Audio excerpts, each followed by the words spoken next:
Today I'm continuing to read from On the Shortness of Life by Seneca. Today is part 3. He thought himself beyond nature's laws at the time that he was throwing so many crowds of wretched men to wild creatures from abroad, when he was setting such disparate creatures against each other, when he was shedding so much blood in front of the Roman people, who themselves were soon to be forced by him to shed their own blood.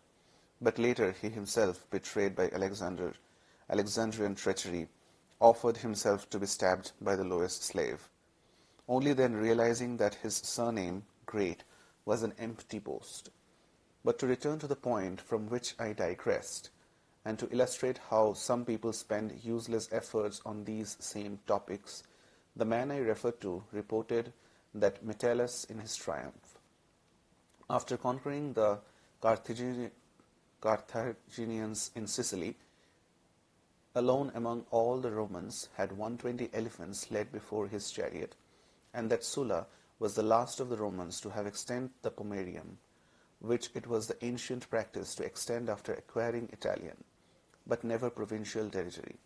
Is it better to know this than to know the Aventine Hill, as he asserted, is outside the Pomerium, for one of two reasons: either because the plebs withdrew to it, or because when Remus took the auspices, there the birds had not been favorable, and countless further theories that are either false or very close to lies. For even if you admit that they say all this in good faith, even if they guarantee the truth of their statements, whose mistakes will thereby be lessened, whose passions restrained, who will be made more free, more just, more magnanimous? Our Fabianus used to say that sometimes he wondered whether it was better not to be involved in any researches than to get entangled in these. Of all people, only those are at leisure who make time for philosophy. Only those are really alive, for they not only keep a good watch over their own lifetimes, but they annex every age to theirs. All the years that have passed before them are added to their own. Unless we are very ungrateful, all those distinguished founders of holy creeds were born for us and prepared for us a way of life. By the toil of others, we are led into the presence of things which have been brought from darkness into light. We are excluded from no age, but we have access to them all, and if we are prepared in loftiness of mind to pass beyond the narrow confines of human weakness, there is a long period of time through which we can roam. We can argue with Socrates, express doubt with Carneades, cultivate retirement with Epicurus, overcome human nature with the Stoics, and exceed its limits with the Cynics. Since nature allows us to enter into a partnership with every age, why not turn from this brief and transient spell of time and give ourselves wholeheartedly to the past, which is limitless and eternal and can be shared with better men than we? Those who rush about on social duties, disturbing both themselves and others, when they have duly finished their crazy round and have daily crossed everyone's threshold and passed by no open door, when they have carried around their self-interested greetings to houses that are miles apart, how few will they be able to see in a city so enormous and so distracted by varied desires? How many will there be who through sleepiness or self-indulgence or ungraciousness will exclude them? How many, after keeping them in an agony of waiting, will pretend to be in a hurry and rush past them? How many will avoid going out through a hall crowded with dependents, and escape through a secret door, as if it were not even more discourteous to deceive callers than to exclude them? How many, half asleep and sluggish after yesterday's drinking, will yawn insolently and have to be prompted 1,000 times in a whisper before?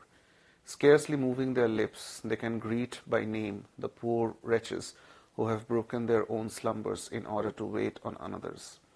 You should rather suppose that those are involved in a worthwhile duties who wish to have daily as their closest friends Zeno, Pythagoras, Democritus, and all the other high priests of liberal studies, and Aristotle and Theophrastus. None of these will be too busy to see you. None of these will not send his visitor away happier and more devoted to himself. None of these will allow anyone to depart empty-handed. They are at home to all mortals by night and by day. None of these will force you to die but all will teach you how to die. None of them will exhaust your years, but each will contribute his years to yours. With none of these will conversation be dangerous, or his friendship fatal, or attendance on him expensive. From them you can take whatever you wish. It will not be their fault if you do not take your fill from them. What happiness, what fine old age awaits this man who has made himself a client of these. He will have friends whose advice he can ask on the most important or the most trivial matters, whom he can consult daily about himself, who will tell him about the truth without insulating him and praise him without flattery, who will offer him a pattern on which to model himself. We are in the habit of saying that it was not in our power to choose parents who were allotted to us, that they were given to us by chance, but we can choose whose children we would like to be. There are households of the noblest intellects. Choose the one into which you wish to be adopted, and you will inherit not only their name, but their property too. Nor will this property need to be guarded meanly or grudgingly. The more it shared out, the greater it will become.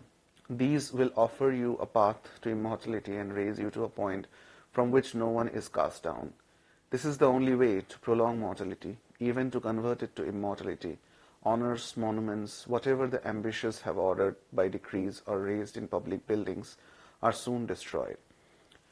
There is nothing that the passage of time does not demolish and remove, but it cannot damage the works which philosophy has consecrated. No age will wipe them out, no age diminish them. The next and every following age will only increase the veneration for them. Since envy operates on what is at hand, but we can more openly admire things from a distance, so the life of the philosopher extends widely. He is not confined by the same boundary as are others. He alone is free from the laws that limit the human race, and all ages serve him as though he were a god. Some time has passed. He gasps it in his recollection. Time is present. He uses it. Time is to come. He anticipates it. The combination of all times into one gives him a long life. But life is very short and anxious for those who forget the past, neglect the present, and fear the future. When they come to the end of it, the poor wretches realize too late that for all this time they have been preoccupied in doing nothing, and the fact that they sometimes invoke death is no proof that their lives seem long.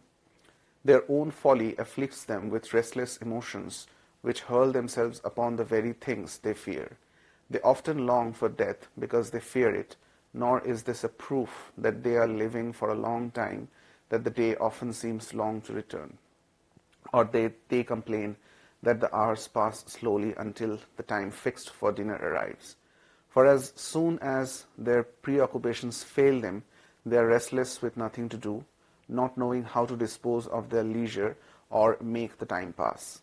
And so they are anxious for something else to do, and all the intervening time is wearisome.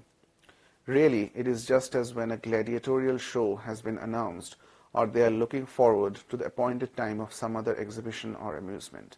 They want to leap over the days in between. Any deferment of the longed-for event is tedious to them, yet the time of the actual enjoyment is short and swift, and made much shorter through their own fault. For they dash from one pleasure to another, and cannot stay steady in one desire. Their days are not long but odious. On the other hand, how short do the nights seem which they spend drinking or sleeping with harlots. Hence the lunacy of the poets, who encourage human frailty by their stories in which Jupiter, seduced by the pleasures of love-making, is seen to double the length of the night.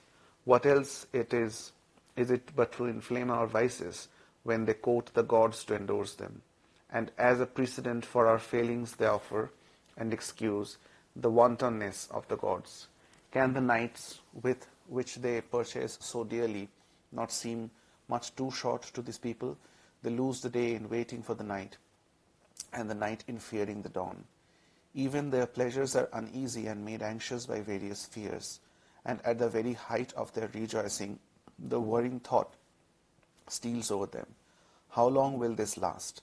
This feeling has caused kings to bewail their power, and they were not so much delighted by the greatness of their fortune as terrified by the thought of its inevitable end. When that most arrogant king of Persia was deploying his army over vast plains, and could not number it, but had to measure it, he wept because in 100 years, out of that huge army, not a soul would be alive. But he who was weeping was the very man who would bring their fate upon them, and would destroy some on the sea, some on land, some in battle, some in flight, and in a very short time would wipe out all those for whose 100th year he was afraid. And what of the fact that even their joys are uneasy? The reason that they are not based on firm causes, but they are agitated as groundlessly as they rise. But what kind of times can those be, do you think, which they themselves admit are wretched, since even the joys by which they are exalted and raised above humanity are pretty corrupt?